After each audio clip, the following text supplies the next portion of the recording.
warahmatullahi wabarakatuh. Senang sekali keluarga Indonesia bisa menemani Anda lagi tentunya dengan edukasi yang sangat bermanfaat dan memberikan banyak pengetahuan terutama tentang parenting.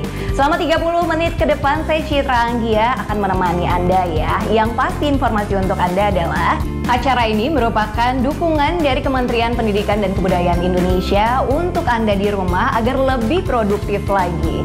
Dan kita untuk hari ini akan membahas mengenai bagaimana caranya mengembangkan berbagai kecerdasan anak. Banyak pastinya ya, banyak kecerdasan anak. Tapi untuk mengembangkannya bagaimana?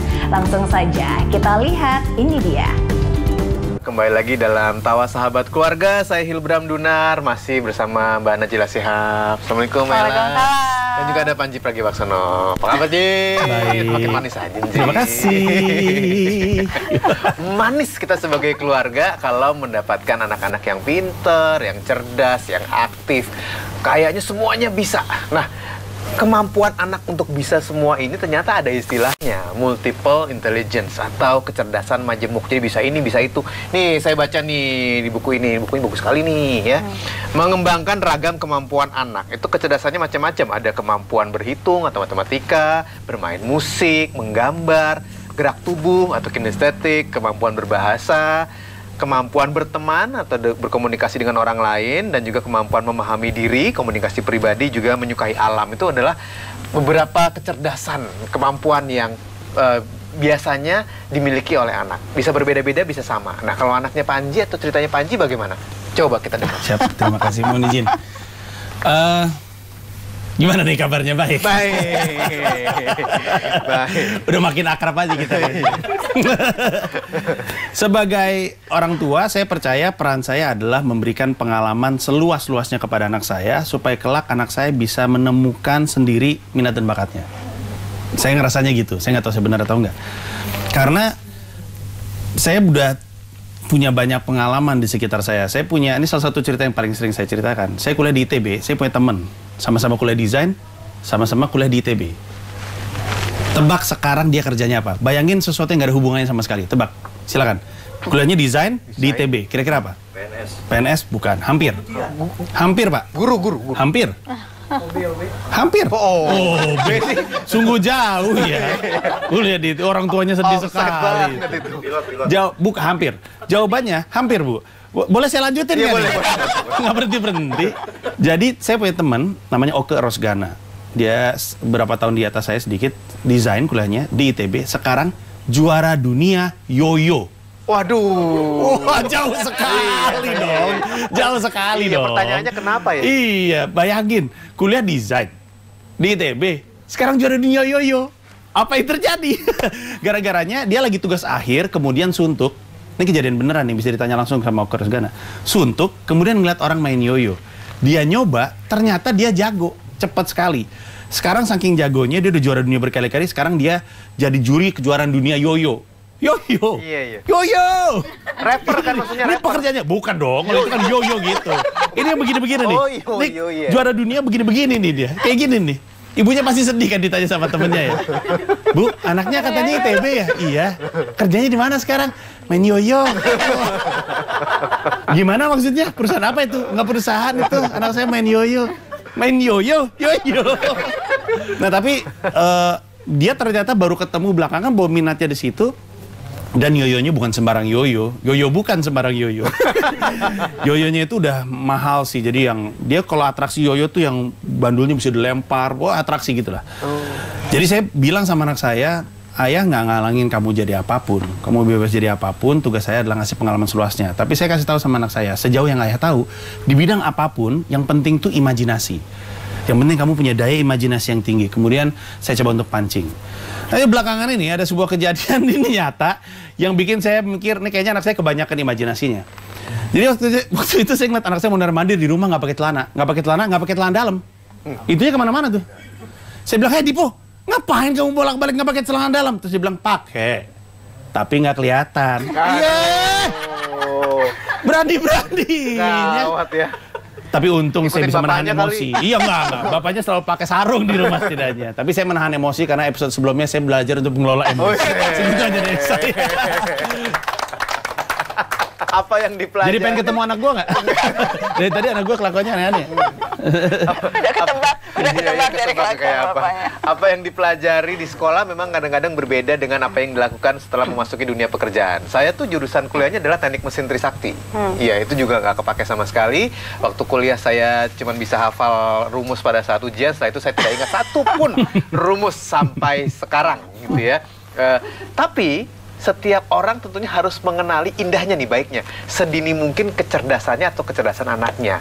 Mbak Ella, jadi taunya dari mana anak kita ini pinter apa? Dari Gimana mana caranya? Gini, Multiple tadi intelligence. cerita ya, 2 cerita tadi ini cerita yang umum banget sih. Cerita bahwa orang yang menemukan minatnya, bakatnya gitu ya, menemukan pekerjaannya jauh sesudah usianya tuh ya udah kuliah gitu ya, atau bahkan sudah. Orang yang ngerasa salah jurusan, tahu nggak 87% mahasiswa Indonesia merasa salah jurusan. Aku baca tuh tulisan Mbak jadi itu. nggak, Aku di situ 87%. sendirian 87%, pasti semua yang di sini juga ya 87% kira-kira yang di situ. Nah, tapi ini tuh membuat kita tuh patut bertanya, sebenarnya yang kita bilang anak cerdas, itu anak yang cerdas kayak apa sih? Cerdas di sekolahan, pinter di ujian, atau sebetulnya orang kemudian punya kemampuan untuk sukses dalam kehidupan nyata? Karena belum tentu sama kan? Banyak banget pengalaman kita pribadi nih, anak yang kayaknya wah pas ujian hafal, nilainya tinggi, tapi begitu beraksi di masyarakat ternyata nggak bisa berkontribusi dan melakukan sesuatu, kurang gitu ya. maksimal. Nah, karena itu pendidikan tuh harusnya bukan pendidikan buat sekolah, tapi pendidikan untuk melakukan aksi nyata di masyarakat. Kalau nggak tuh ya, kita jadi kejar-kejaran. Sekolah buat apa? Buat diterima di sekolah berikutnya. Sekolah buat apa? Buat diterima di sekolah berikutnya. Jadi bukan sekolah buat hidup. Nah, kalau kita kenal yang namanya kemampuan anak itu beragam, kita jadi langsung tahu, oke, dengan kemampuannya dia, itu kemudian apa sih yang bisa dia lakukan buat hidupnya. Nah, yang bermanfaat jangka panjang kan itu. Karena nggak semua yang dipelajari di sekolah itu otomatis memang berguna, tetapi banyak hal sebetulnya yang dipelajari di sekolah, yang dipelajari dalam pendidikan, yang sebetulnya bisa jadi bekal buat tahapan perkembangan selanjutnya. Tadi pertanyaannya sebenarnya ini, kenapa harus sedini mungkin? Karena semakin lama latihannya, itu dia akan semakin Jago. Kalau bayangin anak yang sebenarnya bakatnya di itu seni gitu ya, misalnya, atau di main yoyo. Kalau dia mulai latihan dari mulai dia SD, dapat pengalaman bertahun-tahun latihan, kira-kira prestasinya dan kontribusinya lebih gede nggak? Juara dunia yoyo termuda. Betul. dibanding orang yang baru kenal sebetulnya minat dan bakatnya apa, keterampilan yang esensial apa di usia yang udah lebih lanjut. Walaupun banyak juga orang yang di usia lanjut kemudian baru menemukan apa, tapi kalau dibandingin sama orang-orang yang dapat kesempatan latihan lebih banyak. Nah, itu yang membuat kita tuh harus mendeteksi sejak dini sebetulnya anak kita tuh di antara berbagai macam kemampuan, kecerdasan gitu, yang sebetulnya minat utamanya dia tuh adanya di mana sih?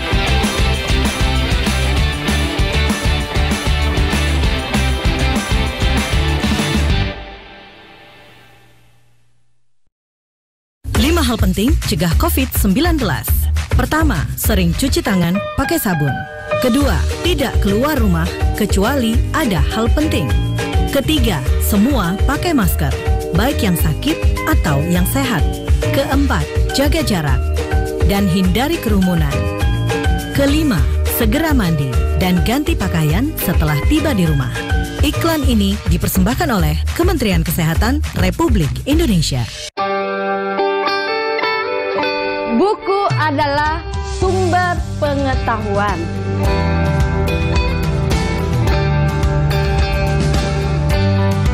Membaca itu ada gunanya ya? Iya. Sudah pintar kamu tanam sayurnya ya? Ya Bu, ini semua karena membaca.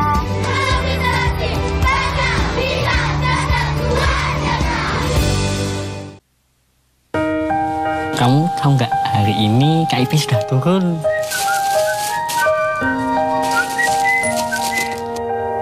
Ih, manis. Ayo,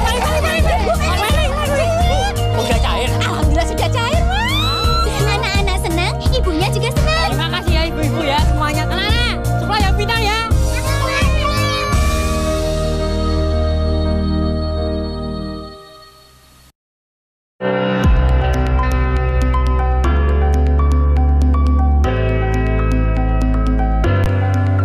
Malam penuh rahmat dinanti setiap umat.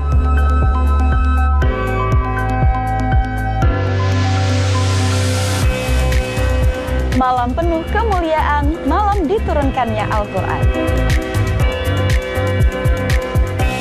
Assalamualaikum, kami Alfa Singers. Halo, saya Tiffany Kenangan. Jangan lupa saksikan konser Malam 1000 Bulan bersama Syaula Rosa. Sama saya Nurul Jamilah. Dan saya Oki Satrial, hanya di TVRI, Media Pemersatu Bangsa.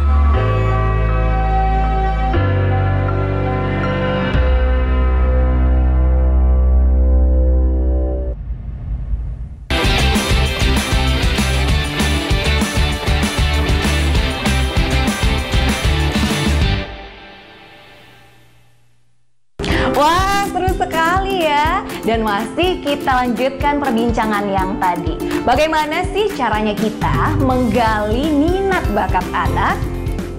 Oke, ini berhubungan sama dunia kerja dan juga nanti apa yang akan dikerjakan oleh si anak nggak? Jadi misalnya gini, Mbak Ella, kalau tiba-tiba kita melihat anak kita itu punya kemampuan, katakanlah kinestetik gitu, suka olahraga, jago. Tapi kita sebagai orang tua ragu-ragu nih, kalau kamu jadi olahragawan, nanti kamu kira-kira bisa nggak ya menjadi sumber penghasilan keluarga yang baik? Oke. Nah, ada dua tuh jawabannya dari sudut itu. Yang pertama gini, untuk bisa punya kemampuan, kita bilang ya, kompeten lah di dalam bidang apapun, itu sebetulnya yang dibutuhin bukan cuma minat kan? Bukan cuma minat, bukan cuma bakat. Jadi mungkin aja nih anak kita berminat banget sepak bola. Betul. Gitu ya, nonton terus begadang gitu ya. Dia kayaknya punya bakat, tapi dia nggak punya sikap yang mendukung. Dia malas latihan, misalnya. Dia nggak paham nih kekuatan tendangan itu kan ada hitungannya juga sebetulnya harus seberapa kuat sih gitu ya. Dia nggak punya daya tahan buat kemudian bisa bekerja sama dengan tim pemain sepak bola yang macam-macam nih orangnya. Jadi kita nggak cuma bisa berhenti sampai oke, anak gue berminat ini, berbakat ini, dia pasti pekerjaannya ini, suksesnya ini. Nah, itu gunanya buat lihat anak tuh utuh.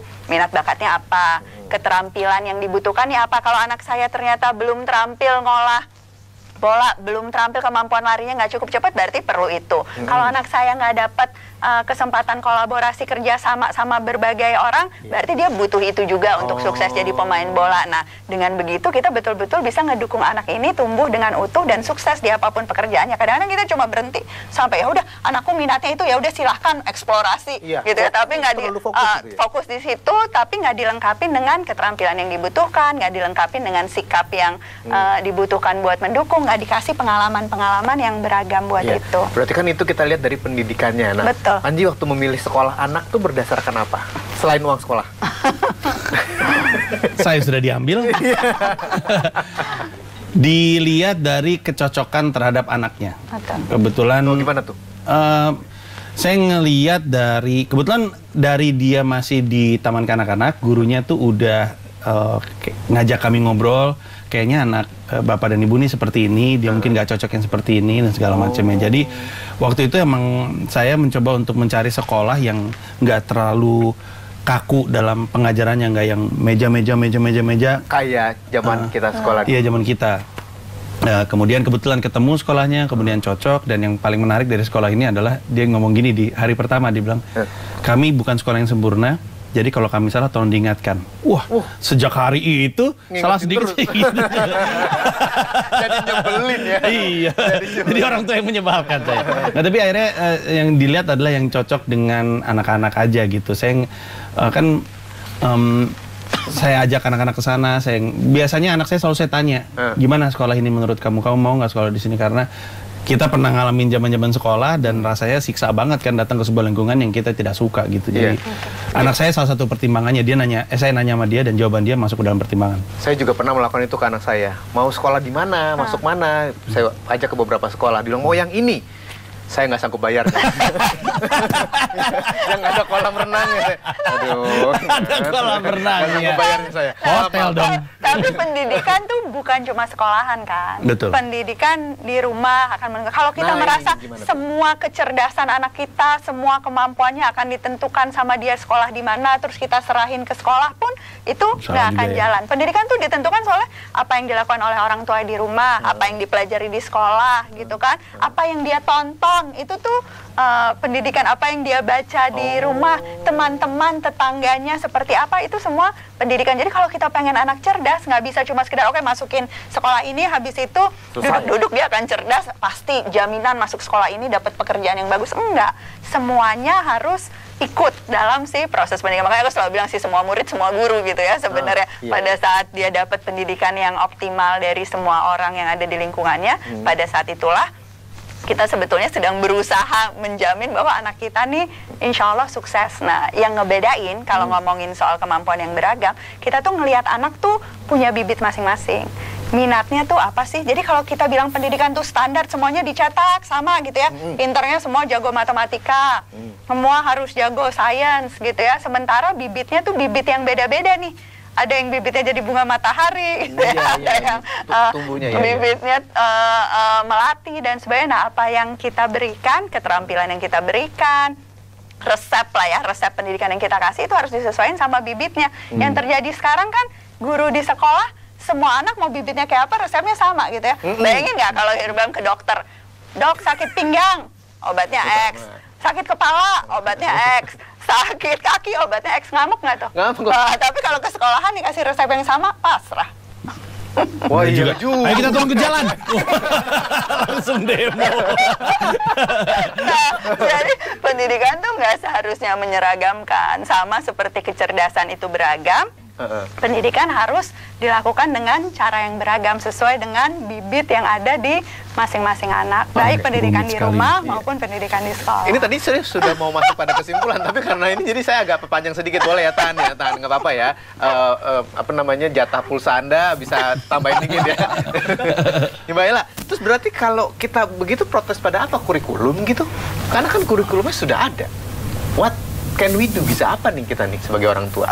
Pertama itu nggak semua masalah pendidikan juga diselesaikan sama kurikulum. Mau kurikulumnya sempurna, kalau kemudian apa yang terjadi di luar kurikulum itu nggak ideal, juga pada akhirnya nggak optimal. Nggak semua masalah pendidikan juga diselesaikan gara-gara gurunya kayak gini, anak saya seperti ini. Nah, yang kita perlukan sebetulnya kerjasama sih.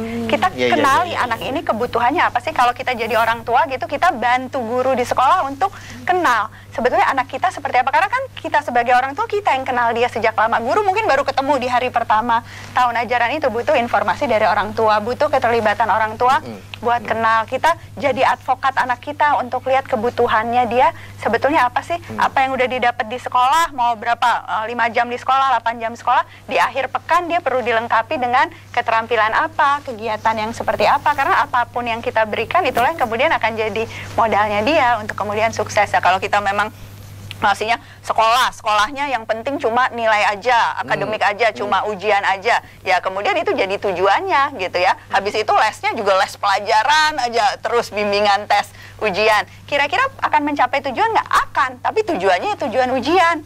Nah, jadi pertanyaan kita ke masing-masing nih, ke masing-masing orang tua, masing-masing pengelola sekolah, tujuan pendidikan tuh apa sih? Gitu. Nah, kemudian kita lakukan setiap hari, ya menuju tujuan itu. Jangan maraton mau menuju Semarang, ntar tiba-tiba nyampainya ke Jogja atau ke Solo gitu ya. Salah arah. Salah arah jadinya. Oke, terima kasih Mbak Ella kalau gitu bincang-bincangnya. Panji, terima kasih. Dan jangan lupa juga untuk Anda, ini PR-nya kembali ke Anda. Bagaimana Anda ingin mendidik anak Anda, menemukan kecerdasan yang seperti apa. Temukan secepat mungkin, tapi jangan langsung Anda kotakkan sedini mungkin, karena Anda harus lihat dari sudut pandang yang begitu luas, sehingga Anda tahu anak Anda akan tumbuh menjadi seperti apa. Lalu, di nutrisi yang baik, sehingga dia bisa menjadi seindah-indahnya manusia, sesuai dengan apa yang dia inginkan dan bermanfaat untuk sesama. Amen. Saya Hilobram Dunar, sampai jumpa.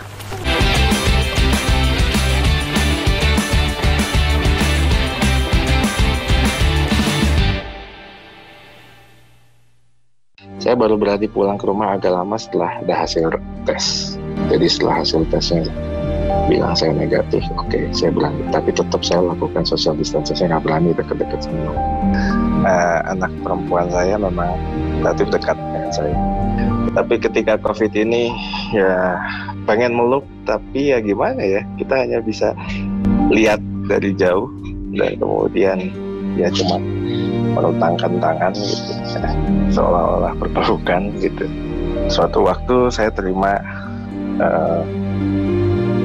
message ya, yang bilang bahwa dia kangen, ngedoain semoga saya baik-baik saja. Dan di situ saya yang merasa, waduh, ya dari sisi tenaga medis ya ini hal yang paling berat sebetulnya.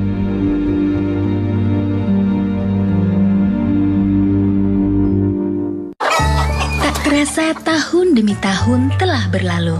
Beban yang berat kini sudah berkurang dan sangat aku syukuri. Bu, Randy besok harus beli buku dan alat tulis yang baru. Iya, tapi sekarang pakai tas yang ini dulu. Bu, sekarang Randy udah bisa beli buku dan tas, Bu. Dengan ini. Tidak ada hal yang paling membanggakan selain melihat anak memiliki semangat tinggi untuk terus bersekolah. Sahabat edukasi, pemerintah menghimbau masyarakat untuk bekerja, belajar, dan ibadah di rumah. Ini dilakukan untuk memutus mata rantai penyebaran coronavirus disease atau COVID-19. Usaha kita diantaranya adalah tinggal di rumah, jangan keluar kalau tidak penting, selalu menggunakan masker kalau kita pergi dan ada di lingkungan publik. Laksanakan social dan physical distancing. Cuci tangan dengan sabun dan air yang mengalir. Jaga daya tahan tubuh kita dengan asupan yang bergizi seimbang. Mari kita dukung pemerintah kita, karena ini adalah usaha pemerintah, juga artinya usaha kita bersama dalam rangka memutus penyebaran virus corona.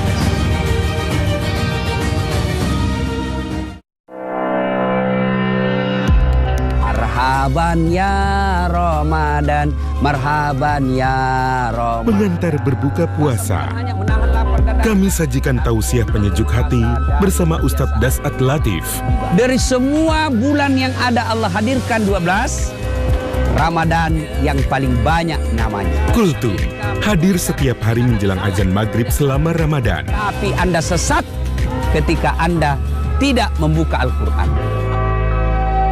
TVRI, media pemersatu bangsa.